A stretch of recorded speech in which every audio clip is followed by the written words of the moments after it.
के लिए आप सबको जय मसीह की। सब लोग कुशल मंगल हैं, जगे हुए हैं। नींद तो नहीं आ रही ऊपर किसी को?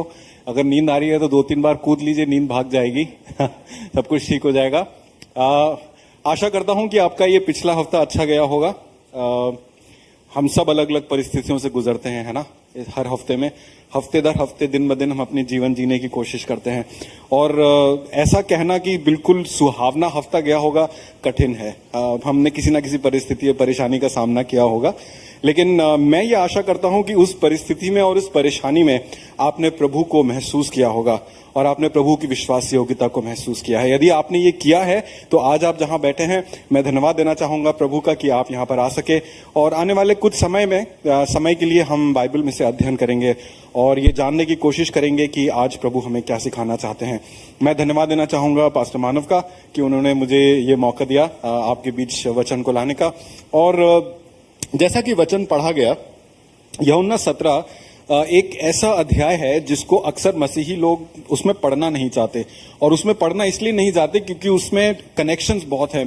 प्रभु बहुत सी बातें कर रहे हैं। प्रभु अपने पिता से बात कर रहे हैं, पिता मैं तेरा, आप मेरे, शिष्य मेरे, विश्व का ये ऐसा होगा वैसा होगा, 10 तरह की चीजें होंगी। और कई बार ना ये बहुत कंफ्यूजिंग हो जाता है, समझ में नहीं आता है। और कई बार इस वजह से हम इस अध्याय की सार्थकता को नहीं समझ पाते। यह अध्याय एक मसीही के लिए बहुत ही सार्थक अध्याय है। ये एक बहुत विशेष अध्याय है, इसको जानना बहुत जरूरी है।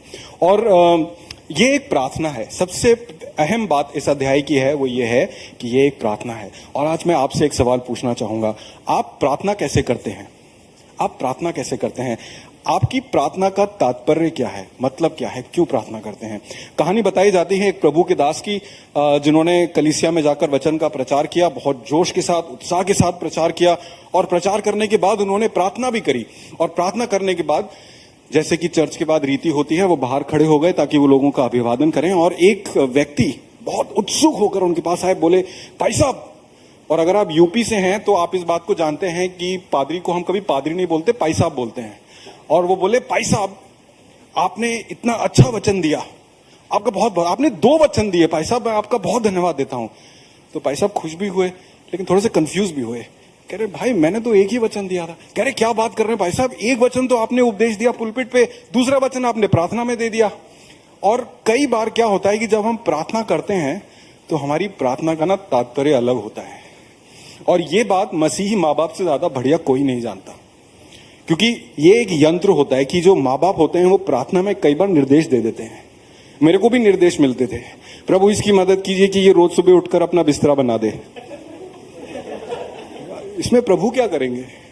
प्रभु इसकी मदद कीजिए, इसकी मैथ्स में हाथ तंगे, ये अच्छे से पढ़े, 4 घंटे पढ़े और गणित में 90% नंबर लेकर आए। और हम सब अलग अलग तरह की प्रार्थना करते हैं ना। कई बार हम दूसरों को सुनाने के लिए प्रार्थना करते हैं। और कहने का मतलब यह है कि कई बार हमारी प्रार्थनाएं प्रभु के लिए नहीं होती हैं। और ऐसा कई बार होता है, जैसे अगर घर में कोई मेहमान आ जाए या आप किसी फंक्शन में हो और वो प्रभु को ना जानता हो, तो आप में से, परिवार में से एक ऐसा जोशीला व्यक्ति जरूर होगा जो खाने की दुआ में पूरा वचन दे डालेगा। और खाने की दुआ नहीं होगी, बाद में ध्यान आएगा, अरे खाने की दुआ तो करी नहीं, है ना। और यूहन्ना 17 भी एक प्रार्थना है। और यहां पर भी प्रभु प्रार्थना कर रहे हैं। यहां पे प्रार्थना के 2 मायने हैं। एक, प्रभु प्रार्थना अपने पिता से कर रहे हैं, और दूसरी प्रार्थना प्रभु अपने शिष्यों को सुनाने के लिए कर रहे हैं, वो अपने शिष्यों को कुछ बताने के लिए कर रहे हैं। और मेरे को गलत मत समझिएगा, आप किसी भी तरह की प्रार्थना करें, मैं ये नहीं कह रहा कि आप गलत हैं, मैं सिर्फ एक उदाहरण दे रहा हूं। और यहां पर भी ये एक उदाहरण है, प्रभु एक प्रार्थना कर रहे हैं। और इस प्रार्थना को प्रभु क्यों कर रहे हैं? वो इसलिए कर रहे हैं क्योंकि पिछले कुछ अध्यायों में कुछ ऐसी बातें हुई हैं, कुछ ऐसी घटनाएं घटी हैं जिसकी वजह से प्रभु को ये प्रार्थना करना जरूरी है। वचन में प्रभु ने 2 बार जोर से प्रार्थना करी ताकि लोग सुन सकें कि वो क्या कहना चाह रहे हैं। एक बार ये प्रार्थना करी यूहन्ना 11 में, जब प्रभु ने लाजर को मृतकों में से जिलाया। यूहन्ना 11 की 41 और 42वीं पद में हम देखते हैं। और ये प्रार्थना प्रभु किसी, जहां पे जितने लोग थे उनको सुनाना चाह रहे हैं। और दूसरी प्रार्थना है ये यूहन्ना 17, और ये प्रभु द्वारा की गई, जोर से की गई प्रार्थनाओं में सबसे लंबी प्रार्थना है। पूरे 26 पद हैं इस प्रार्थना के अंदर। और ऐसा क्या हुआ? क्यों किया प्रभु ने ऐसा? ये कहानी शुरू होती है, सबसे पहले ये जानना जरूरी है कि यूहन्ना की पत्री बाकी पत्रियों से भिन्न है। सबसे पहले ये जानना जरूरी है, और मैंने शायद आपको पहले भी एक बार इस बारे में बताया था कि मत्ती, मरकुस और लूका की जो पत्रियां हैं वो प्रभु को एक अलग, एक ऐतिहासिक वृतांत के रूप में दिखाने की कोशिश करते हैं। इंग्लिश में हम इसे बोलते हैं साइनॉप्टिक गॉस्पेल्स। साइन का मतलब होता है एक साथ, ऑप्टिक का मतलब होता है देखना। मतलब ये जो तीन पत्रियां हैं, मत्ती, मरकुस और लूका, ये प्रभु की कहानी को एक ऐतिहासिक वृतांत में आपके बीच में बताने की कोशिश करते हैं। और इनका एक क्रम है, ये क्रमानुसार चलते हैं। यहाँ पे घटनाएं काफी मिलती जुलती हैं और जो कुछ प्रभु ने कहा है वो भी ऑलमोस्ट मिलता जुलता है। लेकिन यूहन्ना की पत्री फर्क है, और उसका सबसे बड़ा कारण यह है कि यूहन्ना आपको, जो पाठक हैं, जिसने प्रभु पर विश्वास किया है या विश्वास करने वाले हैं, प्रभु को एक दिव्य व्यक्ति के रूप में आपके सामने प्रकट कर रहे हैं। वो आपको ये बताना चाहते हैं कि ये जो व्यक्ति है, ये कोई साधारण व्यक्ति नहीं है, ये व्यक्ति प्रभु है। और इस वजह से यूहन्ना के हर अध्याय में अगर आप देखें तो प्रभु का एक अलग वर्णन है, एक अलग व्यक्तित्व झलकता है, जो कि मत्ती, मरकुस और लूका में नहीं है। और ये 13 से 17वां जो पद है, जो 18वां पद है, वो प्रभु के जीवन, जो अध्याय है, ये प्रभु के जीवन के आखिरी हफ्ते का वर्णन है। और यहां पर कुछ हुआ है। 13वें अध्याय में फसह का पर्व हुआ है, जो यहूदियों की विधि थी। फसह के पर्व के लिए प्रभु अपने चेलों के साथ एकत्रित होते हैं एक जगह पर, और यहां पर कहानी इससे शुरू होती है कि प्रभु अपने चेलों के पांवों को धोते हैं, अपनी दीनता को प्रकट करते हैं, और उसके बाद प्रभु उन्हें बहुत सी कुछ बातें बताने की कोशिश करते हैं। सबसे पहले वो उन्हें यह बताते हैं कि वो मारे जाएंगे। सबसे पहले वो ये उन्हें बताते हैं कि वो मारे जाएंगे और वो मृतकों में से जी उठेंगे। और जब वो मारे जाएंगे ये भी बताते हैं कि कौन उन्हें पकड़वाएगा, उनको ये भी बताते हैं।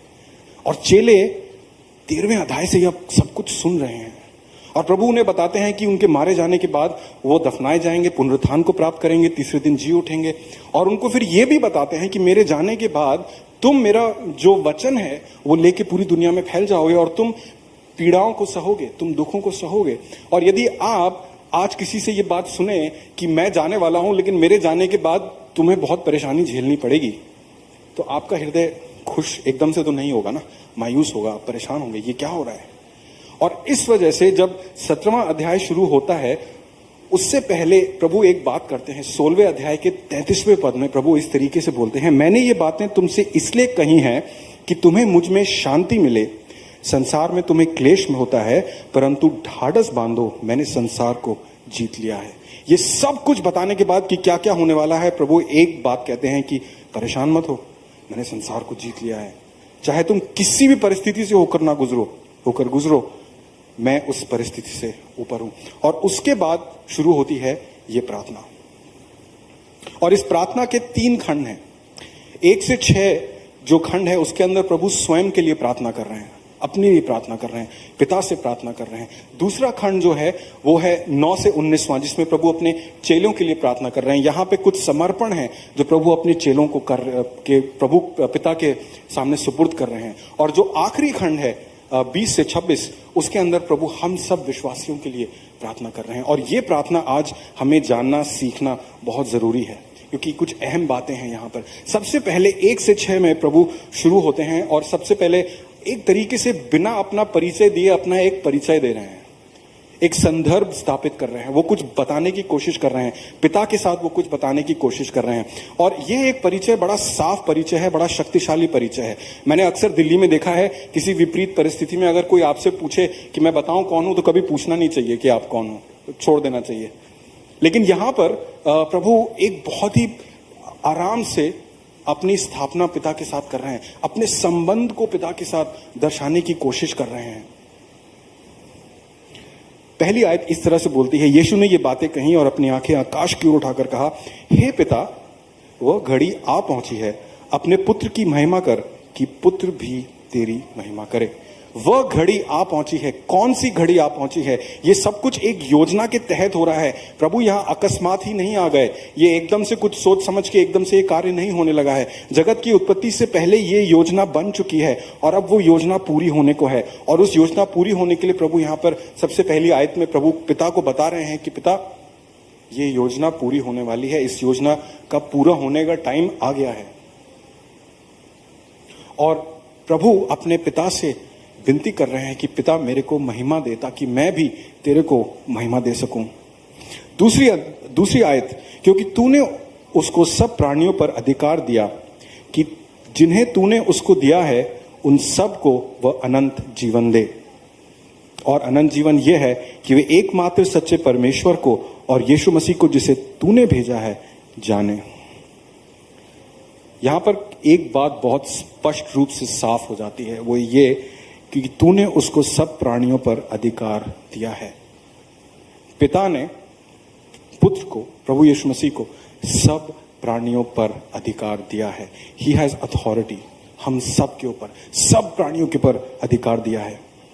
और लेकिन अधिकार के साथ साथ एक प्रॉमिस भी है कि जो कोई प्रभु को जाने, जो कोई प्रभु के द्वारा पिता को जाने, वो अनंत जीवन पाए। और अनंत जीवन क्या है? अनंत जीवन क्या है? ये जानना कि प्रभु यीशु मसीह को पिता ने भेजा है हमारे पापों के लिए, और हमारे पापों की क्षमा उनके द्वारा है। और आखिर में प्रभु यहां पर बताते हैं कि जो कार्य पिता आपने मेरे को करने के लिए भेजा था, वो कार्य मैं करने वाला हूं, मैं वो कार्य खत्म करने वाला हूं। उसके बाद प्रभु यहां पर बताते हैं, आगे अपने शिष्यों के लिए प्रार्थना करते हैं। 6वें पद से आगे प्रभु अपने शिष्यों के लिए प्रार्थना करते हैं, अपने चेलों के लिए प्रार्थना करते हैं। वो इस तरीके से कहते हैं, मैंने तेरा नाम उन मनुष्यों पर प्रकट किया जिन्हें तूने जगत से मुझे दिया। वे तेरे थे और तूने उन्हें मुझे दिया और उन्होंने तेरे वचन को मान लिया है। यहां पर कुछ बातों की पुष्टि हो रही है, और एक चीज आपको जानना बहुत जरूरी है, वो ये है कि मैंने तेरा नाम उन मनुष्यों पर प्रकट किया जिन्हें तूने जगत से मुझे दिया। इसका ये मतलब है चेलों को पिता ने प्रभु को दिया। चेले ऐसे ही नहीं आ गए, चेले ऐसे ही नहीं आ गए, आप विश्वास में ऐसे नहीं आ गए। पिता ने आपको पुत्र को सुपुर्द किया, आपके विश्वास को सुपुर्द किया, और आपने प्रभु यीशु मसीह को जाना। ये एक 2 वे स्ट्रीट है। हम चुने हुए हैं, जो आज यहां बैठे हैं, आप लोग जो लोग प्रभु पे विश्वास करते हैं, वो चुने हुए हैं। और ये चुनाव 2 स्टेप्स में होता है। सबसे पहला जो चुनाव होता है वो ये होता है जब आप प्रभु के वचन को सुनकर उसकी सच्चाई को जानते हैं, जब प्रभु का वचन आप पर प्रकट होता है। सबसे पहला स्टेप ये होता है। दूसरा स्टेप ये होता है जब आप उस वचन को ग्रहण करते हैं। जब आप उस वचन को ग्रहण करते हैं तो आप सब प्राणियों से हटकर चुने हुए हो जाते हैं, क्योंकि अधिकार सब प्राणियों पर है पर चुने हुए कम है। और यहां पर प्रभु कह रहे हैं कि जिनको तूने मुझे दिया मेरे पिता, उन तक मैंने वचन को पहुंचा दिया है। इसका यह मतलब है कि एक योजना है, उस योजना के तहत प्रभु को चेलों को वचन देना था, और वो वचन उन्होंने दे दिया। लेकिन यहां पे उसके बाद क्या हुआ? उसके बाद क्या हुआ? चेलों ने वो वचन सुना, उस पर अमल किया, उसको ग्रहण किया, और क्या किया? मान लिया कि पुत्र को पिता ने भेजा है, स्वीकार लिया। 6, 7, 8 में प्रभु इस बारे में बात कर रहे हैं। उसके बाद वो एक चीज बताते हैं, वो ये बोलते हैं कि मैं इस जगत में रहने वाला नहीं हूं, मैं इस जगत में रहने वाला नहीं हूं, मैं इस जगत से चला जाऊंगा। लेकिन प्रभु जो नाम तूने मुझे दिया है, उस नाम से इनकी रक्षा कर। क्या है वो नाम? कौन सा नाम है वो? फिलिपियों 2, 9 और 10 में इस तरीके से लिखा है, इसलिए परमेश्वर ने भी उसे ऊंचे से ऊंचे स्थान पर उठाया और उसे वह नाम दिया जो सब नामों के ऊपर है, ताकि सब कोई जब यीशु के नाम का उच्चारण होते हुए सुने तो नीचे झुक जाएं, चाहे वह स्वर्ग के हों, धरती पर के हों, और चाहे धरती के नीचे के हों। प्रभु यीशु मसीह को पिता ने ये नाम दिया है। स्वर्ग में ऐसा कोई नाम नहीं है, पृथ्वी पर ऐसा कोई नाम नहीं है, पृथ्वी के नीचे ऐसा कोई नाम नहीं है। और प्रभु क्या कह रहे हैं? जब मैं चला जाऊंगा तो प्रभु अपने इस नाम से इनको वो नाम दे ताकि वो इस नाम का इस्तेमाल करने वाले हैं। आप लोग जानते हैं चेलों ने इस नाम के साथ क्या किया? जब चेलों ने अपनी सेवकाई शुरू करी तो उन्होंने इस नाम से दुनिया भर में भूचाल ला दिया। इस नाम से उन्होंने मृतकों को जी उठाया, इस नाम से उन्होंने रोगियों को चंगा किया, इस नाम से उन्होंने ऐसे ऐसे आश्चर्य कर्म किए जो शायद किसी ने कभी देखे ना हो। किससे? प्रभु यीशु मसीह के नाम से, क्योंकि प्रभु यीशु मसीह का नाम सबसे ऊंचा नाम है। और मैं आज आपसे पूछना चाहूंगा, क्या आपने प्रभु यीशु मसीह के नाम की शक्ति को, उसकी सार्थकता को अपने जीवन में पहचाना है? क्या प्रभु यीशु मसीह का नाम जब लेते हैं तो क्या आप इस बात को समझते हैं कि चूंकि आप चुने हुए हैं, आपके ऊपर आपको अधिकार दिया हुआ है, आप इस नाम से बहुत कुछ कर सकते हैं क्योंकि आपके पास विश्वास है? कई बार हम प्रभु यीशु मसीह के नाम को ऐसे ही ले लेते हैं, हम समझते नहीं है कि इस नाम के पीछे कितनी शक्ति है। यदि नहीं तो आज सोचें और जानें कि जिस नाम पर आप विश्वास करते हैं वह नाम दुनिया उलट पुलट कर सकता है। और उसके बाद प्रभु यहां पर क्या करते हैं कि यहां पर कुछ समर्पण करते हैं, यहां पे कुछ समर्पण करते हैं। यहां पे 4 समर्पण है प्रभु जो प्रभु जो है शिष्यों को पिता के सुपुर्द करते हैं, समर्पित करते हैं। और जो सबसे पहला समर्पण है वो ये है कि उनका अनंत जीवन एकाक बना रहे, उनका अनंत जीवन सुरक्षित रहे। प्रभु ने पहले उनको ये इस बात के बारे में बताया था कि वो अलग अलग तरह के दुखों को झेलेंगे, यातनाओं को झेलेंगे, लेकिन उन सब के बावजूद उनका विश्वास डगमगाएगा। और प्रभु ऐसी बात क्यों कर रहे हैं? क्या प्रभु नहीं जानते कि आने वाले समय में पतरस उन्हें 3 बार ठुकराएगा? क्या प्रभु ये नहीं जानते कि चेले डर के तितर बितर हो जाएंगे, सब तरीके सब जगह से भाग जाएंगे? लेकिन प्रभु उन चेलों को सिर्फ अगले 3-4 दिन में होने वाली घटनाओं के उसमें नहीं देख रहे हैं, प्रभु उन्हें क्रूस के परे से देख रहे हैं, क्योंकि वो जानते हैं कि एक बार जब प्रभु मृत्यु को प्राप्त करेंगे, तीसरे दिन जी उठेंगे, पुनरुत्थान को प्राप्त करेंगे, चेलों का विश्वास अडिग हो जाएगा। जब पवित्र आत्मा उनके पास आएगा, उनका विश्वास अडिग हो जाएगा। और कई बार हमारे मसीही जीवन में यह स्वाभाविक है कि हमारा विश्वास डगमगाता है, लेकिन हमारे विश्वास के डगमगाने से हमारा अनंत जीवन खत्म नहीं हो जाता, क्योंकि प्रभु को इस चीज का ज्ञात होता है कि हम प्रभु पर विश्वास करते हैं। प्रभु हमारे हृदय को देखता है। प्रभु ने अपने चेलों के हृदय को देखा, उनको पता था वो चेले क्या करने वाले हैं, और प्रभु उनको समर्पित करते हैं, उनके अनंत जीवन को सुरक्षित करते हैं, क्योंकि इस संसार को छोड़ने के बाद वो उस अनंत जीवन में प्रवेश कर जाएंगे। और दूसरा समर्पण जो प्रभु करते हैं वो ये करते हैं उनके आनंद के लिए, उनके आनंद के लिए। वो अलग अलग तरह की कठिनाइयों से गुजरेंगे, पीड़ाओं से गुजरेंगे, लेकिन इन सब में प्रभु चाहते हैं कि उनका आनंद, पिता का आनंद चेलों के साथ हमेशा रहे। हम सब अलग अलग तरह की परेशानियों से गुजरते हैं, है ना? और ये आनंद हमारे और आपके लिए भी है। सिर्फ अपनी परेशानियों और अपनी परिस्थितियों के बोझ से दबकर कभी कभी हम दुखी रहते हैं, लेकिन जानने वाली बात यह है कि प्रभु का आनंद, पिता का आनंद हमारे लिए है। जो तीसरा समर्पण प्रभु करते हैं वो करते हैं शैतान से सुरक्षा के लिए। प्रभु कहते हैं कि जब तक मैं यहां था मैंने इनकी सुरक्षा की, मैंने इनको बचा के रखा, लेकिन अब मैं जा रहा हूं, शैतान से, दुष्ट से इनकी सुरक्षा कर। इस सुरक्षा का क्या मतलब है? प्रभु ये नहीं कह रहे कि पिता मैं जा रहा हूं और जैसे ही इनके पास कोई परिस्थिति आए तो इन्हें इस दुनिया से हटा के अपने पास बुला लेना। प्रभु ये नहीं कह रहे हैं। और ये हमारे लिए भी सीखने की बात है। जब भी हम कभी जब हम कठिनाइयों से गुजरते हैं, ऐसी प्रॉब्लम से गुजरते हैं, तो शायद हमारी प्रार्थना होती है प्रभु ये हटा लीजिए, ये मेरे से नहीं झेला जाएगा, जस्ट ले लीजिए। और स्वाभाविक है, हम मनुष्य हैं। जब प्रभु यीशु मसीह ने आखिरी प्रार्थना करी तो उन्होंने प्रभु से यह मांगा कि प्रभु यदि तेरी मर्जी हो तो ये कटोरा मेरे सामने से हटा ले।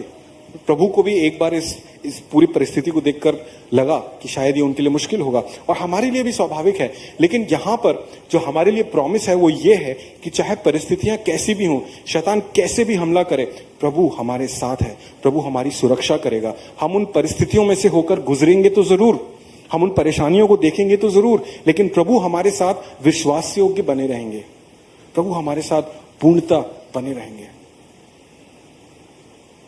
और जो चौथा समर्पण है वो हमारे पवित्रीकरण का समर्पण है, हमारे पवित्रीकरण का समर्पण है।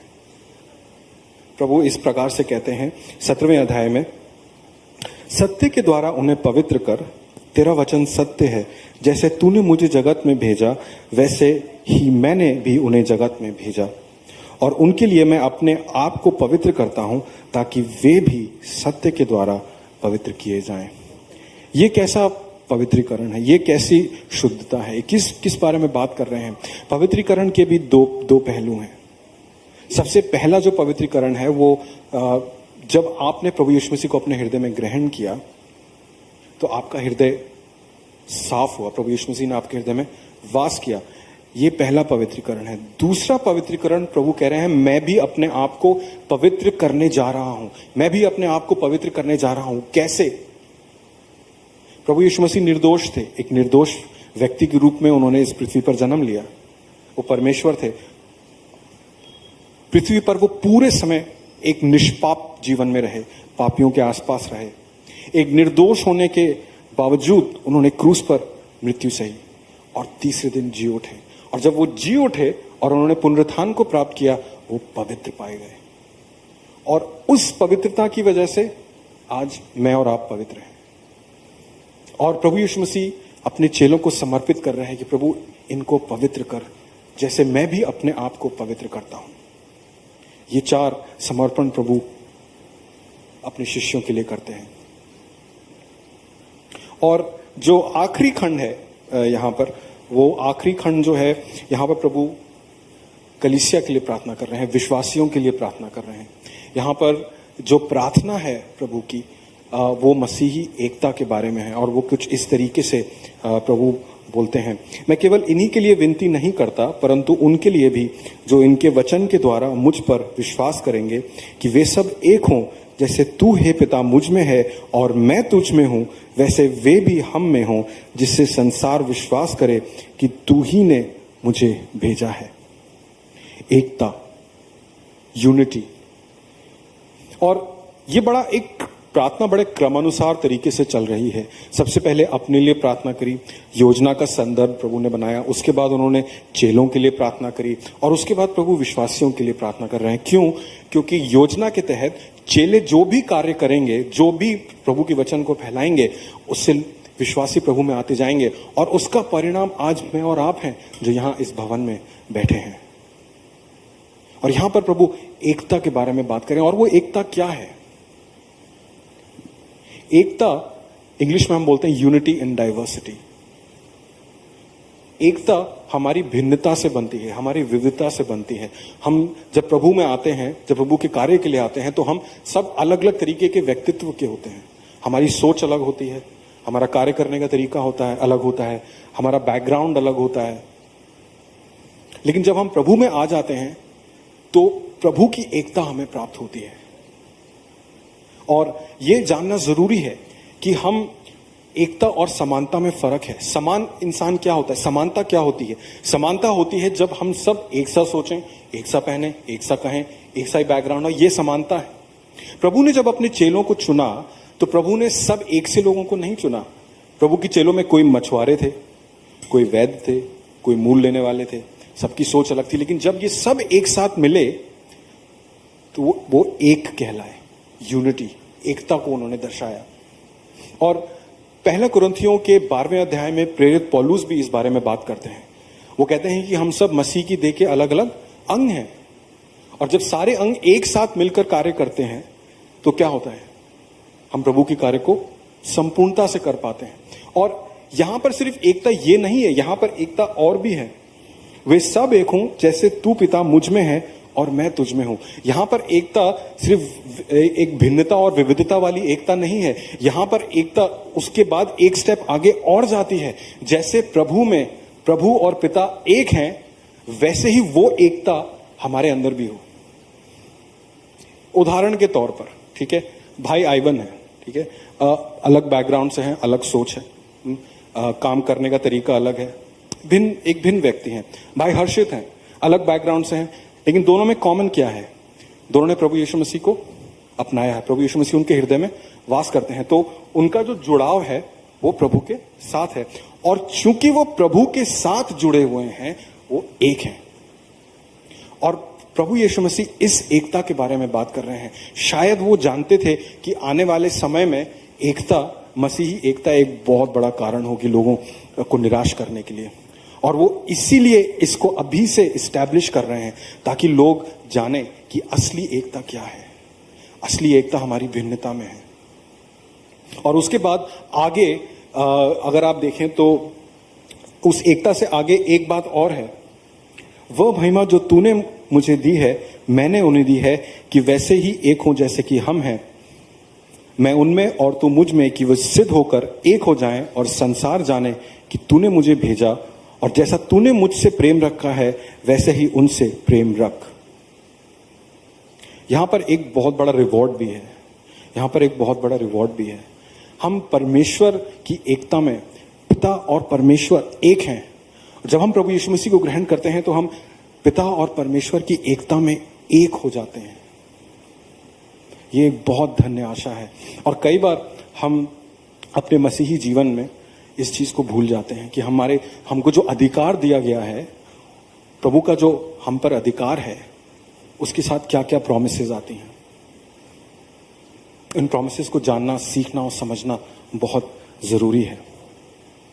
और उसके आगे भी एक बहुत बड़ी प्रॉमिस है 24वें पद में, हे पिता मैं चाहता हूं कि जिन्हें तूने मुझे दिया है, जहां मैं हूं वहां वे भी तेरे साथ हों, कि वे तेरी उस महिमा को देखें जो तूने मुझे दी है।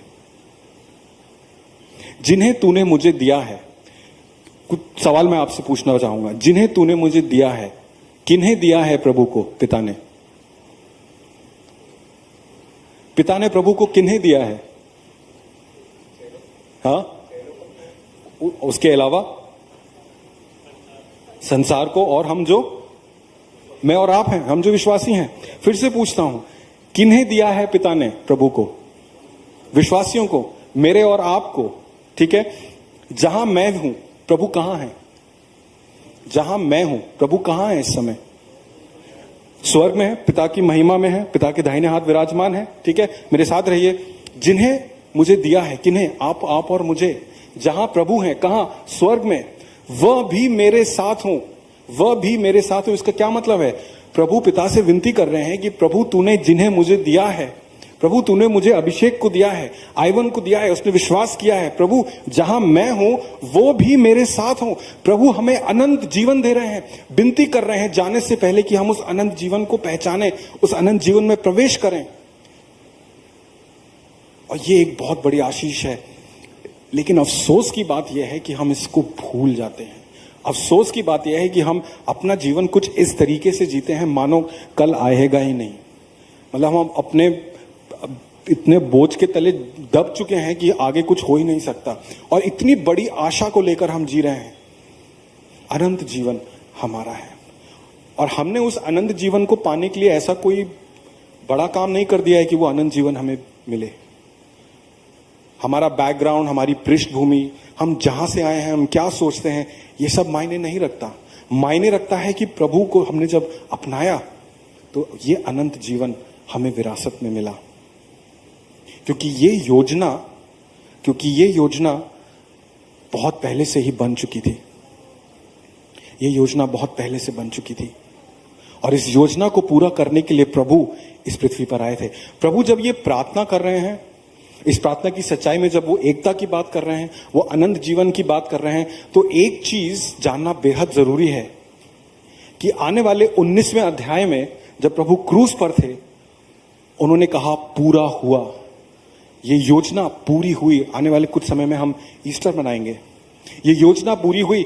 ये जो पूरी प्रार्थना थी, इस प्रार्थना की कोई सार्थकता नहीं थी अगर प्रभु यीशु मसीह मृत्यु को ग्रहण नहीं करते, अगर यीशु मसीह तीसरे दिन जी नहीं उठते, अगर यीशु मसीह पुनरुत्थान को प्राप्त नहीं करते। इस प्रार्थना के कोई मायने नहीं थे, इस प्रॉमिसेस के कोई मायने नहीं थे, इस महायाजकीय प्रार्थना का कोई मतलब ही नहीं था अगर आने वाले समय में प्रभु मृत्यु को स्वीकार नहीं करते। मैं आज आपसे पूछना चाहूंगा,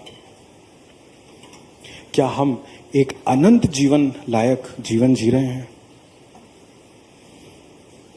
क्या हमने प्रभु यीशु मसीह को ग्रहण तो किया है, लेकिन शायद हम अपने विश्वास में पीछे चले गए? दुख की बात है, कभी कभी हम भूल जाते हैं कि वो शक्ति, वह नाम हमें दिया गया है, अनंत जीवन हमें दिया गया है, लेकिन हम अपने जीवन में कुछ इस तरीके से जीने लगते हैं, हम भूल जाते हैं कि हमारे लिए कितनी कितनी धन्य आशा है, कितना सब कुछ है जो प्रभु ने दिया है।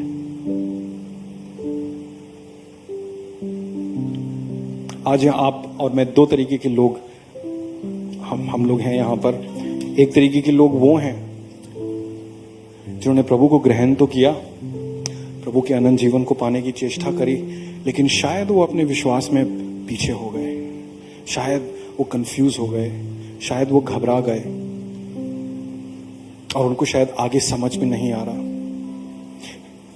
यदि आप में से कोई ऐसा है तो आज आपके लिए समय है कि आप प्रभु के साथ अपने संबंध को पुनः स्थापित करें और इस बात को जाने कि आपके अंदर ऐसी कोई खूबी नहीं थी कि आप उस अनंत जीवन को, आप उद्धार को प्राप्त कर सकते थे, लेकिन ये प्रभु की आशीष थी कि आपको अनंत जीवन मिला। और अगर हम जिए तो हम उस अनंत जीवन के लायक होने के लिए जिए। और शायद आप में से कुछ लोग ऐसे हैं जिन्होंने शायद प्रभु के बारे में नहीं सुना, आज सुना, थोड़ा बहुत सुना, लेकिन जो कुछ आपने सुना शायद आप प्रभु के साथ एक संबंध स्थापित करना चाहते थे।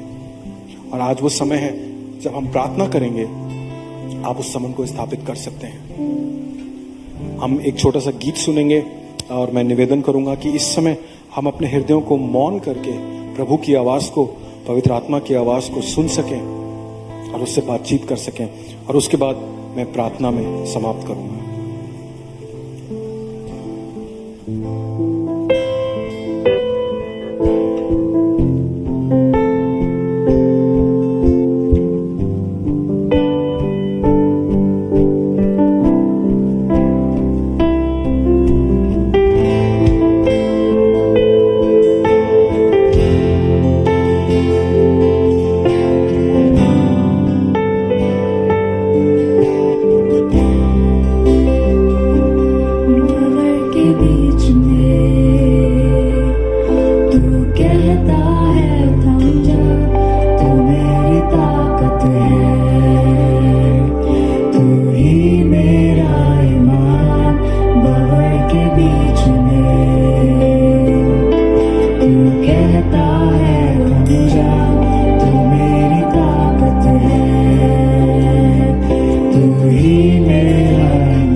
उठते हुए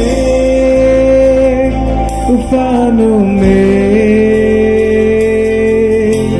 तू ही मेरी चट्टान, बढ़ती हुई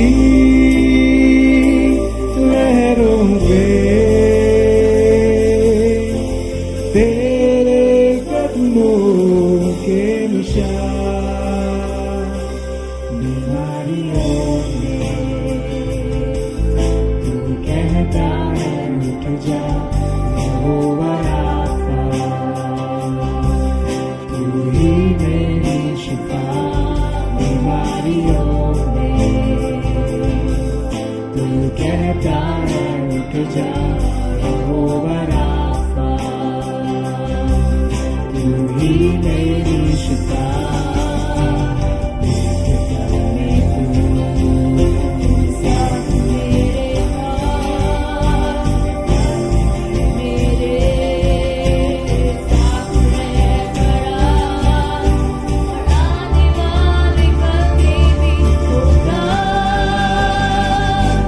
उठते हुए तूफानों में तू ही मेरी चट्टान, बढ़ती हुई लहरों पे तेरे कदमों के निशान, उठते हुए तूफानों में तू ही मेरी चट्टान, बढ़ती हुई लहरों पे तेरे कदमों के निशान, बीमारी देख तेरा सर झुका, मुझ पर तेरा बस ना चल सका, ऐसा कोई शस्त्र ना बना जो कर सकेगा मेरा सामना। बीमारी देख तेरा सर झुका, मुझ पर तेरा बस ना चल सका, ऐसा कोई शस्त्र ना बना जो कर सकेगा मेरा सामना। उठते हुए उफानों में तू ही मेरी चट्टान, बढ़ती हुई लहरों पे तेरे कदमों के निशान। प्रभु आपके समक्ष आते हैं। प्रभु धन्यवाद देते हैं उन तमाम आशाओं के लिए जो आपने इस प्रार्थना में कही, उन सब बातों के लिए प्रभु। प्रभु परेशान तो चेले थे, लेकिन जानते आप थे कि आप क्या करने वाले हैं। प्रभु हम कभी कभी अपनी परेशानियों में हम भूल जाते हैं कि हमारे पीछे कौन है। हम भूल जाते हैं कि पिता, पुत्र और पवित्र आत्मा की सहभागिता हमारे साथ है। प्रभु धन्यवाद देते हैं इस आशा के लिए, इस प्रार्थना के लिए जो आपने करी। यह आशा सच नहीं होती प्रभु यदि आप जी नहीं उठते हैं। प्रभु मैं आज यहाँ बैठे हर एक व्यक्ति के लिए विनती करता हूँ प्रभु कि वो आपकी आशा को जान सके, वो जान सके प्रभु अनंत जीवन क्या है।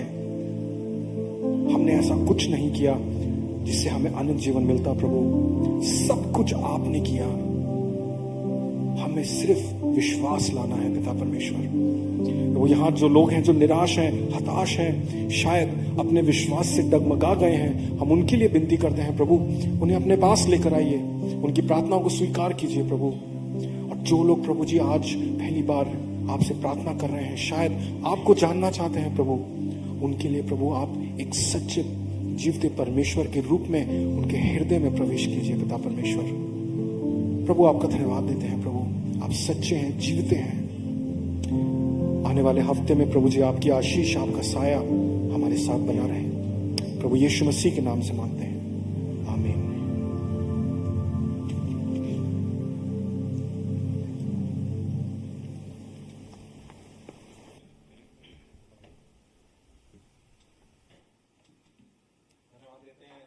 भाई वचन के लिए। और ये हमारे लिए एक चुनौती है कि हम लोग उस मुकाम पे जी रहे हैं कि हम सिर्फ अपनी सेवा कर रहे हैं।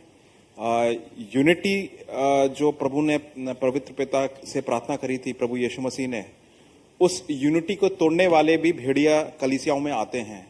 तो आप ऐसे भेड़ियों का नजर में रखें और कहीं ये ना हो कि मैं और आप वो भेड़िया बन जाएं।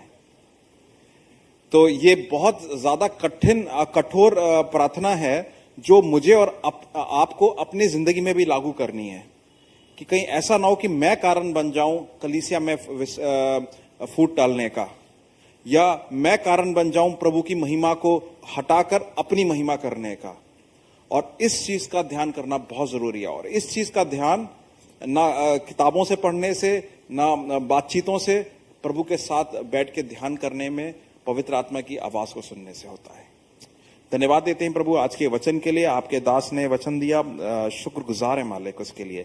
मैं कलीसिया के लिए प्रार्थना करता हूं, कलीसिया पे प्रभु आपका हाथ बना रहे प्रभु जी, और जो आपकी उपस्थिति उनके साथ है उससे वो संवेदनशील बने रहें। धन्यवाद देते हैं जो प्रार्थना का वचन जो आज पढ़ा गया, ये प्रार्थनाओं के आंसर जवाब हम बने प्रभु जी। ये सारी प्रार्थनाएं प्रभु यीशु मसीह के नाम में, प्रभु यीशु मसीह का अनुग्रह और पवित्र पिता का प्रेम और पवित्र आत्मा की उपस्थिति अंत तक बनी रहे। आमीन। सभी को जय मसीह की। आपका हफ्ता शुभ हो।